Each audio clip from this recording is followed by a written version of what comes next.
Okay mga katil. Okay, mayong udto mga katil. So, nanabot tayo ayuhon ni electric fan karon mga katil. Oh. Okay mga katil, nanabot tayo ayuhon mga katil. Electric fan.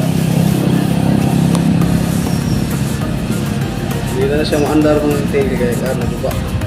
Taga na to wire, testingan na to. Andar na siya. Sa dito ako lang. Oh, andar mga katilo. Yakma, hindi na. Oh, ini ra oh, basta dili na ako ni Umadak na sa lan. Lan. ibutang ni sa ground, ibutang kunikan ang ground og sa live sa kapasitor mga ka-TL. I-connect siya diya sa live sa kapasitor din tapos ground dito gikan ay padulong gikan sa kanan mga ka-TL. Munay hinungdan nga ni andar siya mga ka-TL. Bastar na mga ka-TL kay mo andar man balik na nato ni og taod. Oh, mo andar man siya mga ka-TL. Ilo man na nato og taod mga ka-TL. Wala pa to na taod to yang kan kay hiluanan pa so tusang sulayan og paandar.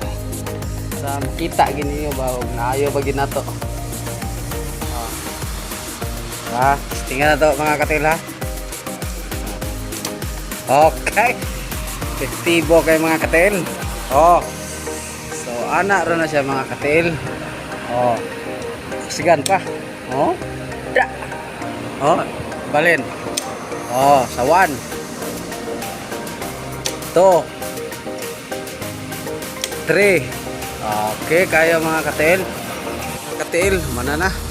So kaganiha ang toyo kay nasa luyo. Kay ang wire na akong gitap na bali. So ako nang plaster mga ka-TL. So okay na. So kaning electric pan na mga ka-TL, mga 21 na katuig dai. Oh, 21 na katuig daw. Oh, okay na oh. Oh, okay na. Wala na ang kaigang sa mga wala na kaigang kay toyok naman siya. Kanang tapirawa na mga ka-TL, yung tapira to ray guba. So diri na nga guba nga electric pan na ka-TL. Itong ipuli dia. So sige, salamat kung share, follow. So wala pa nakapalo sa kuha. God bless. Adiyon.